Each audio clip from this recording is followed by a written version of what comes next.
Muri iki gitondo cyo kwa 26 Gicurasi 2015 abaturiye umugezi wa Muhe aha ni mu karere ka Musanze babyukijwe n'urusaku rw'umugezi utemba wuzuye ukangiza byinshi mu gace unyuramo. Uyu mugezi uturuka mu karere ka Pariki y'Ibirunga.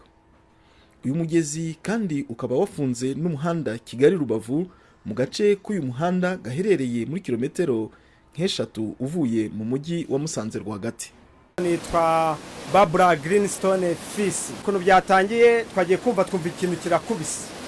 Ubwo urumva ni Muhe yari imanukanye amabuye nabanyemo cyakora ikimanuka nabonye ikintu cy'umweru kisa nk'itungo ry'abantu intama.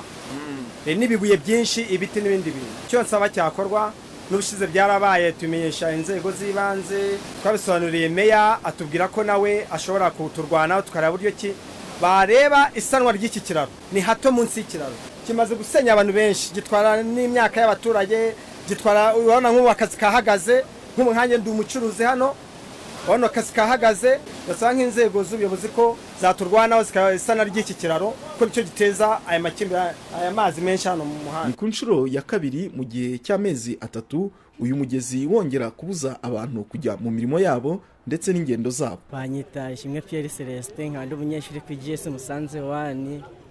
Ibi biza byaje nta uburebye n'ubugera kabiri ariko nkatwe nk'umunyeshuri ingaruka byatugizeho nk'uko amasomo y'uyu munsi twatakaje kandi igihe cyagenda kigaruka ariko leta ibonda yagomba kugira ikibikoraho igashaka igisubizo kirambye.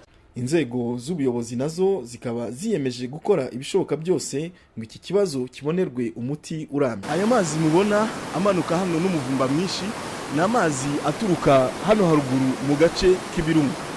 Tukaba twagerageje gukurikirana ngo tujye ahagana nko muri kilometero 1 n'igice uvuye aho aya mazi yafunze umuhanda.